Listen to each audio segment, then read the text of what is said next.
bilang sama mereka kalau nongkrong jangan di Starbucks, di warung pinggir jalan aja. Paling nggak orang itu nggak curiga, nggak sama aja dimanapun kejar ya. Jadi saya baru tahu walaupun kita udah mau gebrak-gebrak masih ini di bawah seperti ini, artinya mereka nggak peduli, dianggapnya saya main-main. Bilang hari Senin ke depan kalau ada yang ketemu begini lagi, aku akan pecat. Walaupun katanya mencat pegawai negeri susah, saya akan pecat. Saya persulit sedikit. Kan kemarin kita bisa 2 hari yang lalu kita buka laporan ke Pak Purbaya lah, Pak Purbaya ya, WA Group. Ini laporan ini sudah masuk dalam 2 hari ini masuk berapa? 15.933 WA yang masuk kita. Yang ucapan selamat ada 2.459 ya, muji-muji lah, lumayan lah. Sisanya 13.285 sedang diverifikasi.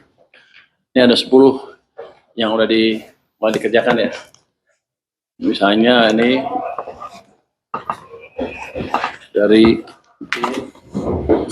dari satu ya, yang panjang ini aja ya.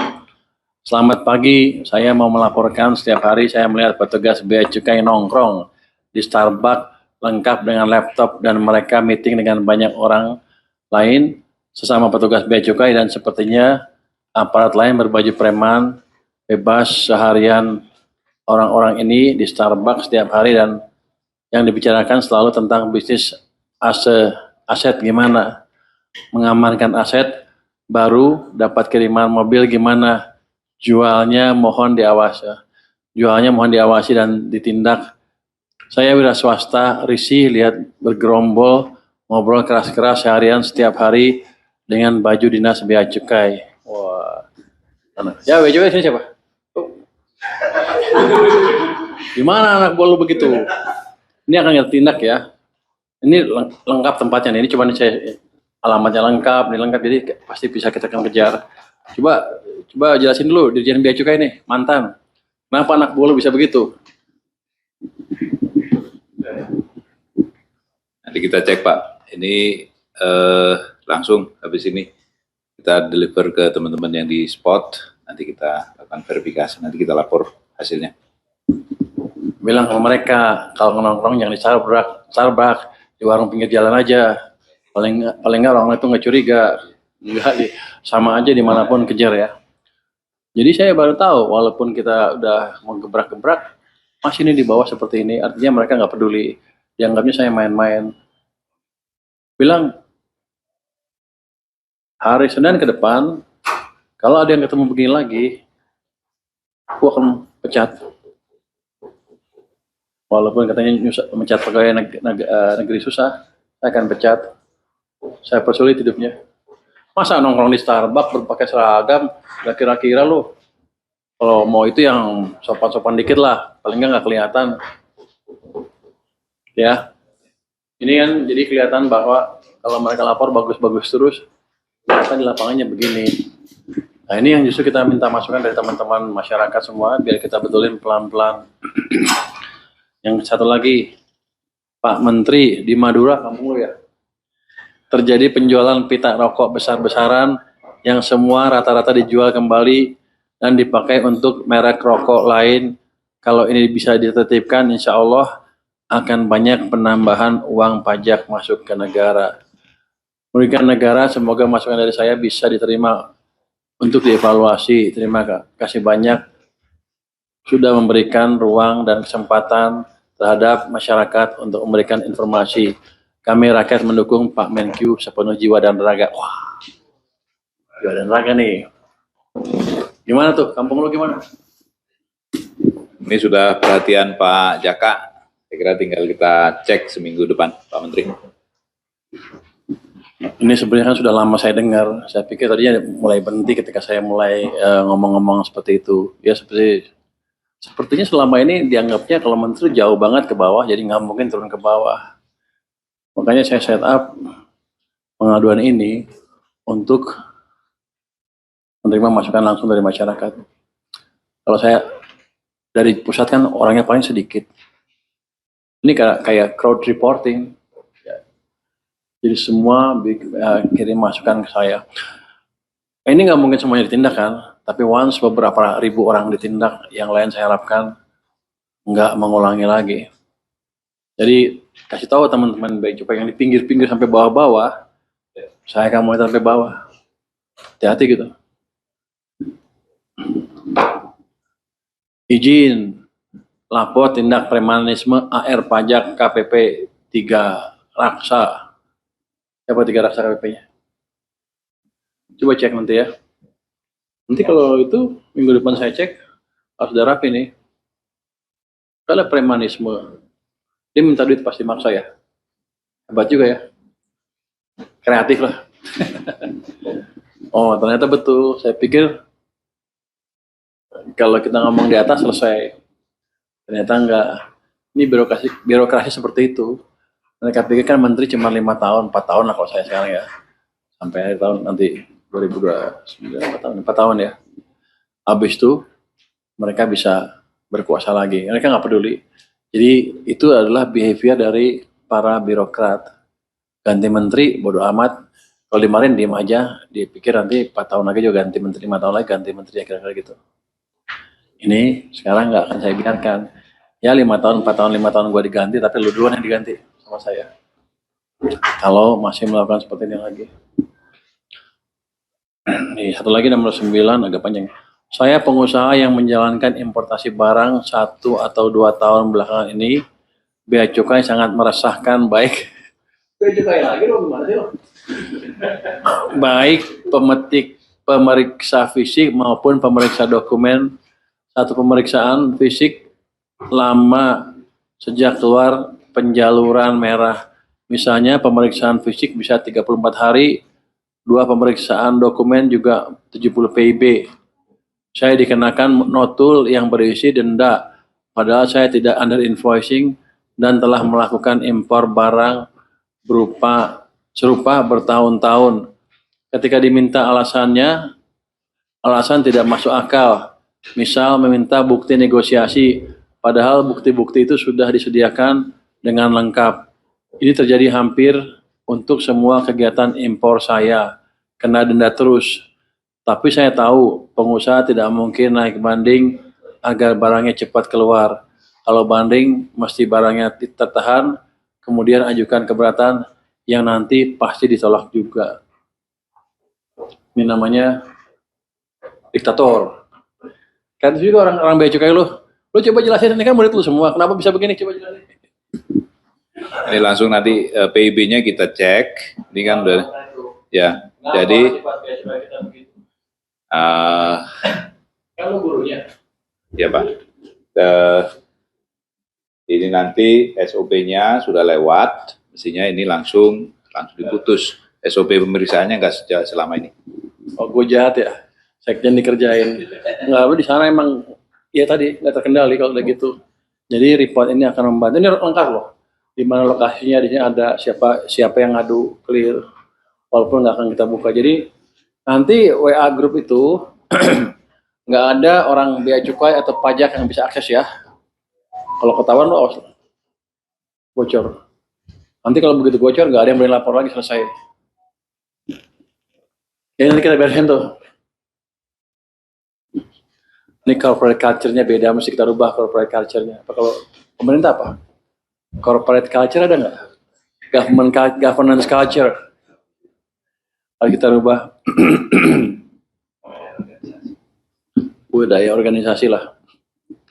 Apapun namanya lu gagal lah. Kan dia mestinya bentuk corporate culture dulu, zaman dulu.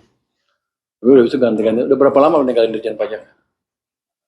Oh masih baru dong kalau gitu. Ini mau merit lu nih. Enggak. Ini kita betulin ya. Satu lagi. Selamat pagi Pak. Saya ingin melaporkan tentang masalah rokok tanpa cukai yang beredar di masyarakat Kabupaten Karimun, Kepulauan Riau. Bea Cukai Tanjung Balai Karimun khususnya selaku pengawas dan penegak hukum barang-barang ilegal malah salah mengambil tindakan pemberantasan rokok ilegal. Mereka lebih banyak merazia warung-warung kecil daripada membasmi distributornya langsung. Ini sama saja tetap memberikan kehidupan bagi para cukong-cukong yang menjadi distributor terbesarnya. Mereka bea cukai seperti tutup mata dan telinga. Padahal harusnya distributor besar ini yang dibasmi, bukan warung-warung kecil. Yang mereka sebenarnya hanya sekedar menyambung hidup. Walaupun itu salah. Semoga Bapak dapat menindaklanjuti laporan ini karena ini sudah seperti pembiaran oleh bea cukai. Cukong-cukong distributor ini masih tetap beroperasi sampai detik ini. Terima kasih. Salam hormat warga Kabupaten Karimun, Kepulauan Riau. Nanti kita follow up ya Pak ya. Jadi gini, di kantor kami sudah membentuk satgas, tim khusus, bukan satgas, kalau satgas kan gede. Tim khusus beberapa orang aja. Di situ ada staf ahli saya dari bea cukai dan dari bekas pajak, Itjen dan pajak ya. Bekas pajak ya. Staf ahli itu kayak eselon 1 tapi tidak di struktural, tapi 1B, udah pengalaman cukup banyak. Itu akan melis, mereka kan tahu. Ini kan kayak gini kan pasti orang-orang bea cukai tahu siapa sih cukong-cukongnya. Dan saya suruh list di setiap daerah siapa cukong-cukongnya. Nanti kalau ada gangguan atau barang masuk dan link ke cukong tersebut, cukongnya kita proses. Katanya banyak backingnya paling orang bea cukai juga. Ya kan? Ada juga yang lain-lain. Tapi yang jelas akan kita bereskan itu. Ini hanya 9 dari, yang satu lagi panjang saya malas bacanya. Pada dasarnya seperti itu, jadi masukannya amat berguna buat kita dan kita akan follow up. Nggak main-main. Saya harapkan dengan gitu nanti governance culture-nya pemerintah atau bea cukai bisa berubah. Oke, itu mungkin dari saya. Baik, kita langsung buka sesi tanya jawab. Untuk penanya pertama, silakan, Acung. Ada penanya? Apa udah pada puas semua? Rekan-rekan? Silakan, Zawa.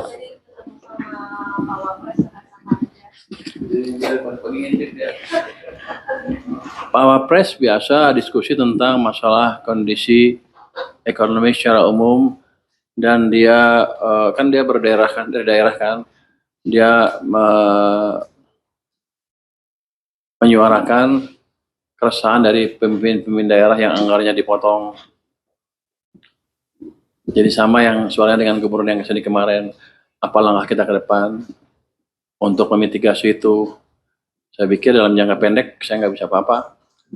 Paling saya minta mereka Pemda merapikan belanja mereka triwulan ke 1 tahun depan. Nanti kita lihat bagus apa enggak serapannya, ada bocoran apa enggak. Nanti triwulan ketiga kita hitung ulang. Kalau ekonominya bagus kan income-nya kita meningkat juga. Kita akan lihat berapa yang kita bisa bagi ke daerah. Kira-kira begitu. Jadi daerah jangan terlalu cemas. Kami juga memikirkan stabilitas nasional. Kira-kira itu pesan dari beliau. Oke, yang belakang. Dia mendukung juga, saya suruh ngomong ceplos-ceplos terus katanya. Siap. Udah ya, Zawa? Ada lagi? Cukup. Mbak, yang belakang, silakan, Mbak. Selamat siang, Pak Bupati. Saya Renata dari Kompas TV. Oh, Renata yang kita kemarin ya, Kompas ya? Iya, Pak. Boleh ya, Pak, nanti datang ke Kompas TV, Pak, tanggal 20. Di sana siapa ininya? Anchor-nya siapa? Anchor-nya ada banyak sih, Pak. Ada My Sister. Kalau Bapak kenal biasanya deh, Pak. Oh, Salah satu presenter hebatnya My Sister, Pak. Lona. Lona siapa? Ada Ibu Rosi. Silvilona. Saudara lo? Bukan, Pak. Salah satu jurnalis senior. Forcam juga, Pak. Alumni Forcam juga ada di sana. Silakan, Mbak, pertanyaannya. Oke, nanti kita lihat ya. Kompas nyerang gua terus sih, gua malas saudara. Tapi diserang. Ya, silakan, Mbak. Silakan, Mbak. Itu mungkin kan Bapak tadi jelaskan ya laporan yang melapor gitu. Nah ini kalau di rekap Pak itu kebanyakan mereka melaporkan soal bea cukai yang tadi Bapak terus sebenarnya apa saja gitu. Kalau di rekap hanya sekarang sampai sekarang berapa? Ini Anda lihat ya, dari 10 ini yang dicatat ke saya, ini semuanya, hampir semuanya bea cukai. Ini kan disortir oleh pegawai-pegawai kita di sini. Yang nyortir pasti orang pajak. Karena pengaduan cuma dua, bea cukai yang pajak. Kenapa yang ngaduin bea cukai semua yang diaduin? Apa iya orang pajak suci-suci? Rasanya sih enggak. Jadi itu yang nyortir pasti orang pajak. Jadi yang dimasukin bea cukai dulu. Ya, ada 15.933 yang masuk dalam 2 hari ini. Ya, enggak. Kalau responnya mampus juga lu. Ini disortir, dipilih yang signifikan. Ini kalau yang ucapan selamat nggak di. Kita punya staf khusus itu ada 6 orang ya kalau nggak salah. Ada staf khusus 2, ada masing-masing di bawah itu ada 2 lagi ya, membantu khusus itu. Jadi kita alokasikan orang khusus untuk itu. Kenapa kebanyakan orang pajak? Ini kelihatan sekali dari pola ini. Yang milih pasti orang pajak, sehingga yang dikeluarkan bea cukai. Itu gampang nilainya kalau gitu, kan gua ahli statistik. Apa lagi? Ini juga selanjutnya Pak, ini ada terkait dengan Satgas Khusus Penerapan APBN. Kemarin Pak Sua ngomong di swasta itu. Oh itu. Ya itu sebenarnya nanti siapa saja instansi yang akan bergabung. Apa nih Pak targetnya dan berapa banyak sih Pak target penyerapan APBN ini? Itu kan ada 26 kementerian, gue ingat 2 tambah 6, 8. 26 kementerian, soalnya angka 8 angka favorit.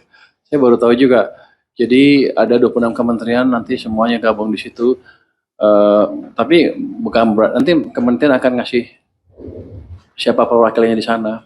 Nanti kalau untuk yang anggaran, kita akan monitor on regular basis di sini dari kami Dirjen Anggaran ya, Dirjen apa? Anggaran, Dirjen apa? Bendahara ya. Bendahara akan jadi anggota di situ dan akan mengumumkan setiap berapa bulan sekali gimana kondisi penyerapannya. Nanti perwakilannya disuruh memfollow up itu. Nanti mungkin sebulan sekali kalau ada meeting besar dikasih tahu ke menterinya, atau berapa bulan sekali, 3 bulan sekali kali ya kalau untuk menteri. Ini belum terserap, sehingga penyerapannya dipercepat ke depan. Itu yang akselerasi penyerapan anggaran ya. Tapi itu nanti ada kayak gini pengaduan masyarakat untuk bisnis. Nanti kalau ada yang ngadu kan ada yang ngadu, ada yang sampai diaduin kan. Kita panggil nanti yang ngadu siapa, yang diaduin siapa. Kita gelar perkara. Di situ saya jadi hakim, kira-kira nanti di follow up pasti beresnya sekarang. Dulu saya seperti itu dan terbatas kekuatannya karena saya nggak punya kekuasaan waktu itu. Kalau sekarang kan ini kan bekerja sama dengan Menko Perekonomian, jadi saya bisa masuk sana dan nanti saya punya senjata juga. Kalau ada kementerian disuruh berubah peraturan nggak mau, kita potong anggarannya atau nggak usah kita kasih aja duitnya. Kalau yang Pak Bupati sudah sasar mungkin program-program apa supaya kira-kira ini penyerapannya yang bukan mungkin kalau kita lihat kan mungkin MB gitu atau dari kementerian mana. Oh dia borong nanya banyak banget. Pacaro ya? Bukan Pak. Jurnalis TV memang harus banyak Pak pertanyaan. Oke, gini. Kalau yang kita lihat kan ada MBG, ada PU, ada pertanian yang masih agak rendah sampai sekarang. Nanti kita akan lihat seperti apa program cara untuk mempercepatnya. Nanti sore saya akan datang ke PU untuk nakut-nakutin dikit lah, bukan nakut-nakutin ya, mendorong atau membantu, mengencourage supaya dia menyerap lebih cepat dari yang sekarang. Oke, next question, Mbak, silakan. Anda galak amat. Ampun. Belum makan Pak, belum makan siang Pak. Mas, Pak, nggak ada minum nih, gua haus nih. Aco nih.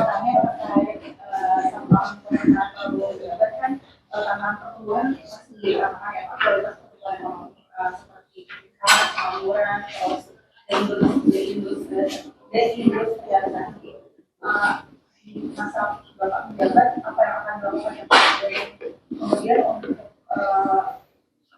konstruksi kan Pak, tantangannya untuk kelas menengah khususnya kan itu minim sekolah nasional ya Pak. Apakah nanti ke depannya akan ada inisiatif atau Pak untuk khususnya kelas menengah ini?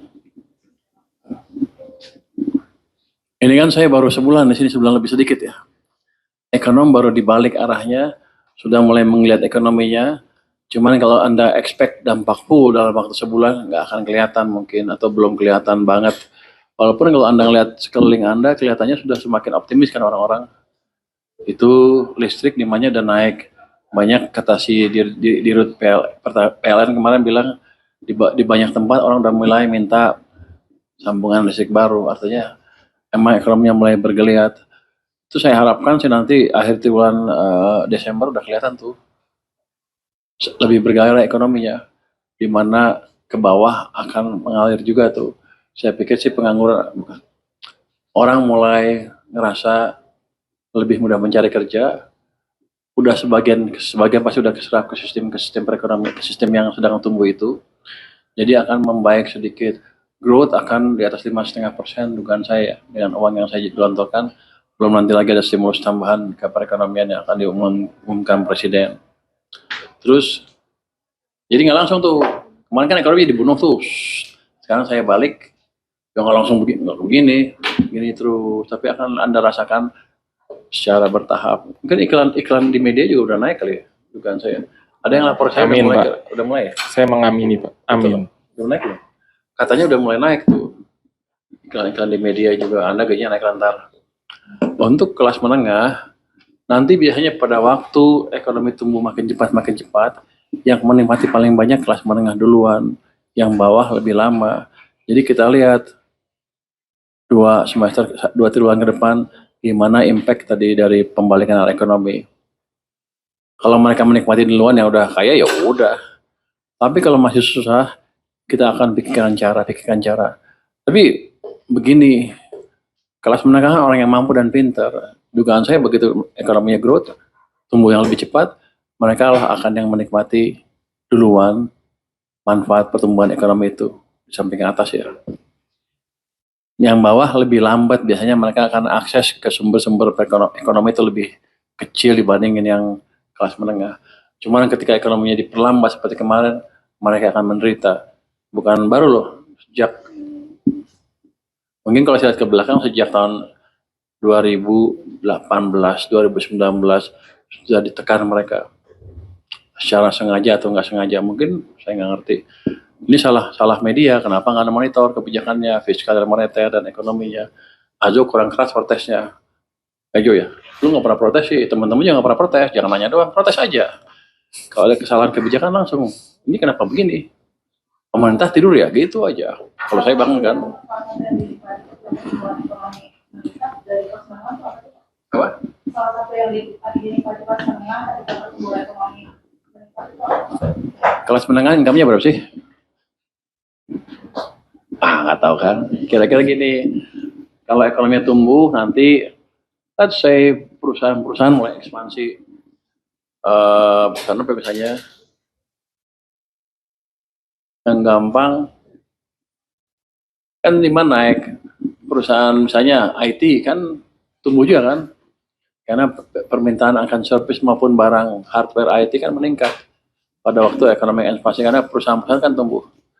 Itu kan orang IT yang kerja di IT tambah, gajinya tambah, atau nanti kan begitu kurang makin besar dia akan hire orang kan. Nah itu masuk kelas menengah. Yang di sini kelas menengah yang tiarap sebelumnya udah mulai tumbuh. Terus nanti kalau ada perusahaan-perusahaan buka ini baru ya, mereka kan pasti sebagian besar bukan yang sektor informal kan. Kalau ekonomi tumbuh betul ya, sektor formal yang tumbuh. Mereka pasti kelas menengah hitungannya nanti. Jadi ujungnya ke pendapatan kelas menengah. Kalau misalnya ada usulan dari pengusaha dari terkait PPh 21 dinaikkan ke dengan gaji 10 juta itu gimana? Enggak. Jangan seperti itu terus, minta duit terus. Lihat dulu ekonomi seperti apa, nanti kalau udah mereka baik, bisa membayar. Jangan semuanya gratis, nanti saya bangkrut. Gimana saya bisa bangun daerah, bangun pemerintah, membayar program pembangunan? Nggak bisa kalau gitu. Jadi jangan semuanya gratis, kalau semuanya gratis pendapatan pajak nol, bubarlah kita. Jadi harus hitung yang optimal seperti apa nanti. Itu bukan optimal kalau kita nolin semuanya. Anda kelas menengah kelas mana? Anda kelas mana kira-kira hitungannya? Mana juga? Mana kelas menengah lah. Lu minta ini, minta gratis, enak aja lo. Enggak, kita akan balance sesuai dengan ini kan, uangnya kan dipakai secara bertanggung jawab kan nanti ke depan itu. Makanya kita bersihkan pemerintah pusat, daerah, pajak, bea cukai, supaya Anda bayar pajaknya juga rela nanti. Ya. Amin. Oke. Pertanyaan Emang Anda bayar pajak berapa sekarang sampai keberatan begitu? ini buat tulisan panjang, Pak. Biasanya untuk tulisan panjang, konten untuk tulisan panjang biasanya. Urusan panjang. Oh. Oke, sebelah kiri kayaknya belum ada yang nanya. Ada nggak? Ada yang mau nanya sebelah kiri? Yang belakang? Krisna boleh? Berdiri aja, nak, langsung, nak. Pak, saya bisa dari investor daily, Pak. Metro TV. Investor Daily, Pak.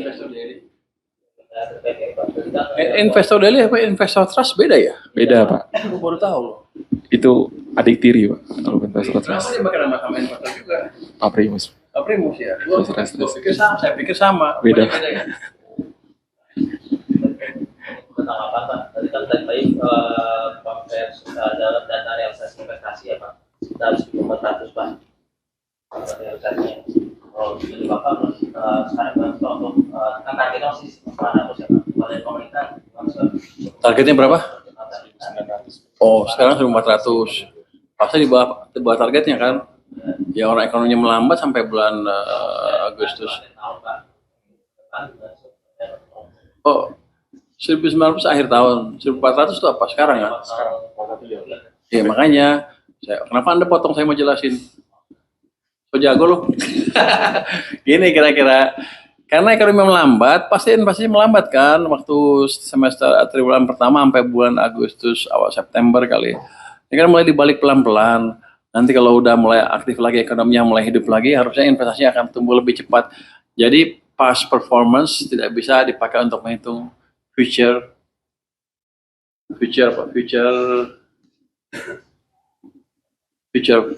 performance gitu. Kalau di pasar saham begitu katanya. Pernah dengar itu?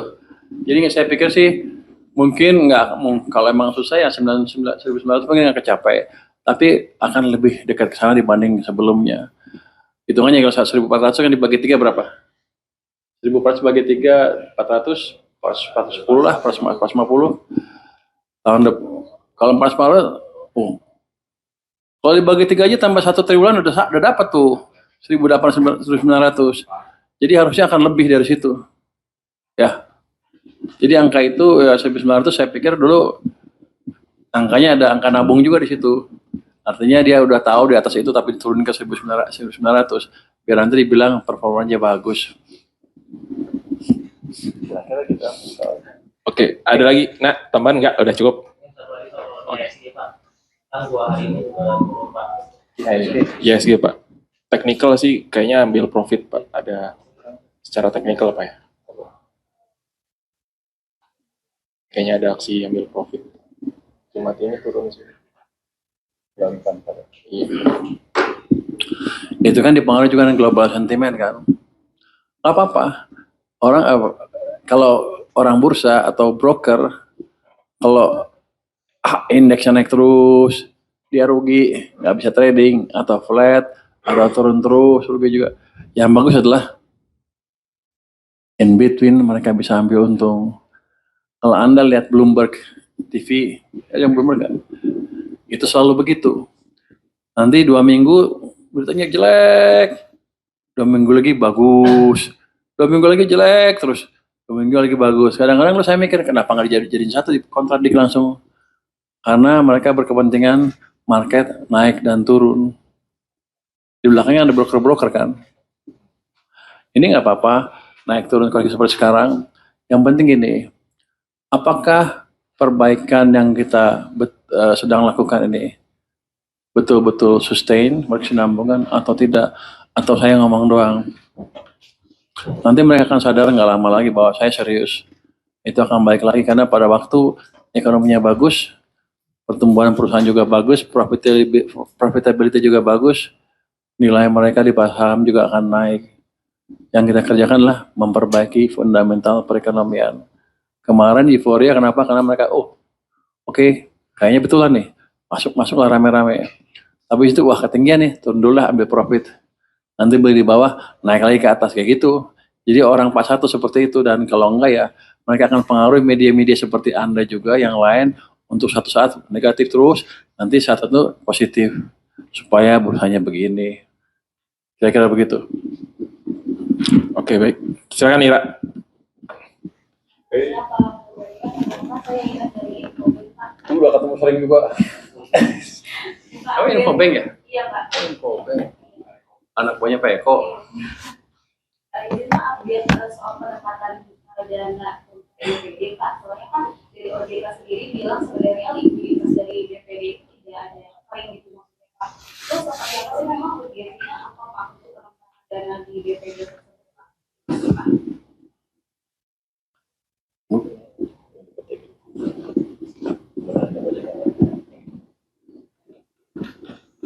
Anda mau ngadui saya sama OJK ya?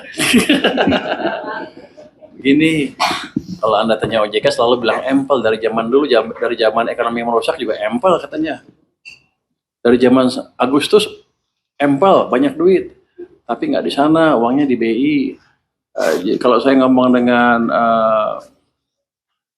bank daerahnya, waktu itu kan saya ketemu Gubernur Jawa Timur ya, Bu Kofifa, ada juga bupati sana. Mereka sekda, mereka minta emang bisa nggak ke kami, karena dari situ akan disalurkan ke bank BPD yang lain di Jawa Timur kayak gitu, dengan bunga yang murah yang mereka suka. Jadi mungkin OJK mesti lihat kondisi real di lapangan yang betul, yang bukan di atas kertas aja. Anda udah ngadu saya tuh barusan, nanti pas si OJK deh. Ya aja. Baik, ada pertanyaan lagi dari ruangan ini sebelah kiri. Oke, Sanas. Yuk. Langsung. Oh, itu kekerasan barusan. Ya nggak apa-apa lah. Biar rame, nanti nggak ada berita loh. Ayo, Saya siapa? nggak bisa marahin gua nggak OJK nggak bisa. Enggak. Di pembacaan bahwa kondisi bank banyak duit sudah terjadi setiap tahun, ketika mau krisis juga dibilang begitu, 2020 juga begitu, ketika sudah 2021 juga begitu, semuanya bukan OJK. Keuangan, BI, semuanya selalu bilang LPS, selalu bilang empel. Padahal kalau lihat datanya ke bank susah, tight. Jadi ya mesti dilihat lagi alat ukur yang pas untuk melihat kondisi likuiditas yang real. Dulu waktu di KSSK rapat saya selalu bilang, coba deh kalau alat liquid per NCD apalah, alat liquid per apa gitu, ada beberapa indikator kan, itu bagus semua. Tapi keadaannya beda dengan di lapangan kan, artinya alat ukurnya salah. Saya minta dulu mereka LPS juga suruh kembangkan alat ukur yang baru. Sampai sekarang belum ada. AL per NCD, AL per DPK kan itu hitungannya. Itu nggak menggambarkan keadaan di lapangan. Kalau nggak kita nggak melambat kayak kemarin ekonominya. Ya. Jadi harus ada rumus baru. Harus riset baru, termasuk keuangan nih. Sini siapa risetnya? Tadi saya datang ke bawah ke tempat riset, kayaknya mesti belajar lebih banyak lagi.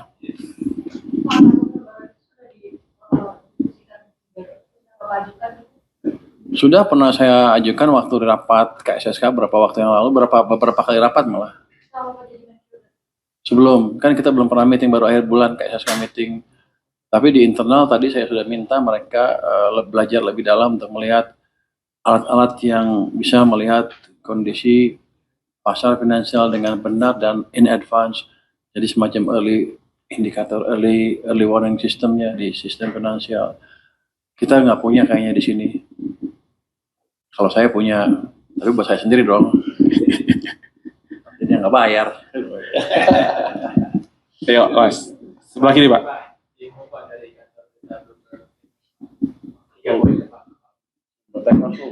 Gue mau jebak gue berkali-kali lo di sana waktu kesana lo. Iya Pak.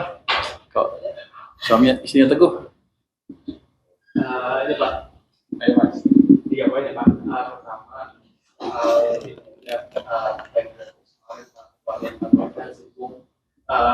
dia itu kayaknya udah serius banget untuk mau membangun itu dan sudah dapat besar tadi besar yang mau nanam investasi itu kan ditolak nanti juga pakai APBN dan bisa nanti ada investasi dari investor itu sendiri. Tapi ada masalahnya itu karena mereka nantinya bakal pakai pemerintah atau segala macam. Nah itu kira-kira memang kita akan ada gambaran kemudian pemerintah itu bakal ngasih insentif seperti apa sih Pak ke para investor global di saya sampai ke situ. Oh terus terang saya belum tahu konsepnya, walaupun saya pernah dengar wah, ada ini apa family office di sana, tujuannya narik uang konglomerat internasional ke situ kali. Tapi saya belum tahu konsepnya dan kalau kita mau dukung pun saya belum tahu mereka minta dukungan apa. Ya mana? Nanti kalau enggak Purbaya melawan Luhut gitu kan. Aco lu. Gitu kan. Apa lagi? Udah. Yang kedua, ini Pak, kan kemarin di PSN terbaru Pak, ada beberapa PSN. Ada beberapa PSN.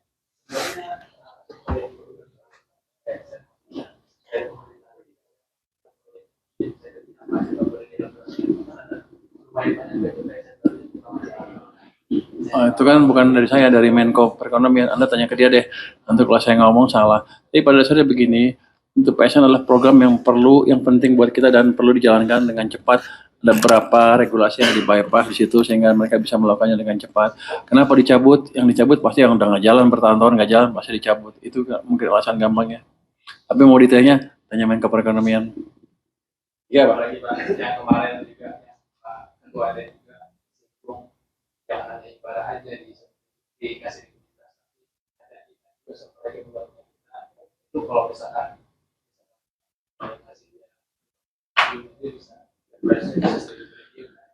Anda tahu Ina uangnya ditaruh di mana sekarang? Bagian besar? Gua rasa sama obligasi juga. Anda cek dulu deh. Saya nggak gini. Itu usul yang bagus kalau mereka sudah efektif menjalankan program investasi di sektor real yang betul. Kayaknya sih relatif masih terbatas kalau saya nggak cara ya. Tapi saya akan cek lagi. Gini, saya nggak mau ngasih uang sana tuh uangnya dibelikan bond lagi. Buat apa? Mendingan saya kurangin bond saya.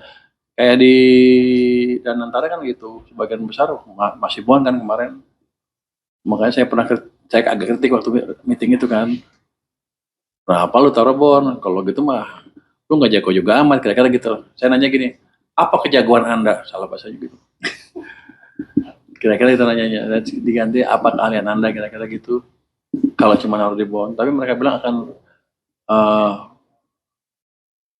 salurkan ke real sector nanti pada waktunya. Sekarang kan waktunya pendek sekali, cuma 3 bulan per tahun, masuk akal. Tapi yang gitu, yang penting nanti INA juga akan kita lihat betul seperti itu. Kan INA kan harusnya mengundang investor asing loh. Itu kan sovereign wealth fund, bukan domestik aja. Kita naruh berapa? 70 triliun di situ? Apa ya? Kayaknya segitu deh. Asingnya ada masuk berapa 2 miliar dolar dari ini kayaknya dari UAE, Emirates, Arab Emirates. Jadi gitu, kalau dia butuh duit beneran, ekspansi betulan ya udah kita dukung. Tapi kalau masih banyak uangnya di bond, di obligasi, ngapain kita dukung? Taruh juga obligasi lagi. Tapi itu saya pelajarin. Masih. Oke, kanan Metro TV. Saya Pak Baik, kemarin kan suntikan dana 200 salah satu ketambahan juga itu serapannya Pak menggunakan kalau ada pengelolaan update itu 400 karena bertemu Pak Dirut dan juga gimana dan kalau dialihkan itu sama kemarin Bapak ngomong soal apa dana pemerintah yang disimpan di data itu gimana Pak? Yang BTN Dirutnya mau menghadap saya belum ketemu sampai sekarang. Tapi bilang sih secara langsung sudah lebih tinggi dibanding yang dilaporkan waktu itu. Bahkan dia berjanji akan lebih tinggi lagi, mungkin minta tambahan katanya. Tapi saya akan lihat nanti. Kalau nggak terserah, uangnya akan dilemparkan ke tadi BPD Bank Jakarta maupun Bank Jawa Timur. Yang backingnya kuat cuman itu aja, kelihatan yang lain saya belum lihat. Artinya kalau ada apa-apa, pemudanya cukup kuat untuk menutup kerugian yang ada kalau ada nanti. Bang Jabar kan ada masalah yang kemarin-kemarin. Saya nggak mau nyentuh dulu, nanti saya bahaya. Betul kan? Nah, itu. Oke, cukup ya teman-teman ya. Terima kasih banyak Pak Purbaya, terima kasih banyak Pak Sekjen.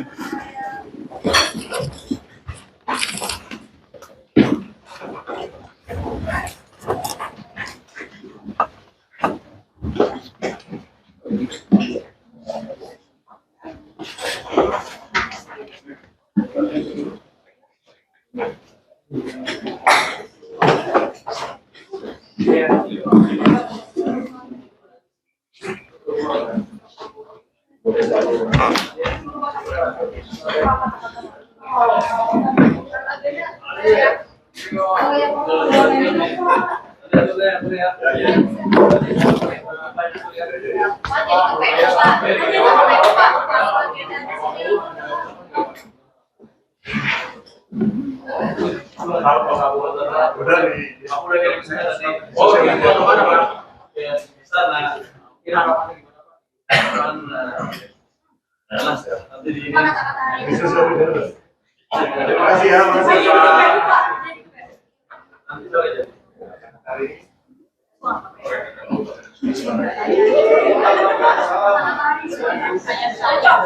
Lima madu dong.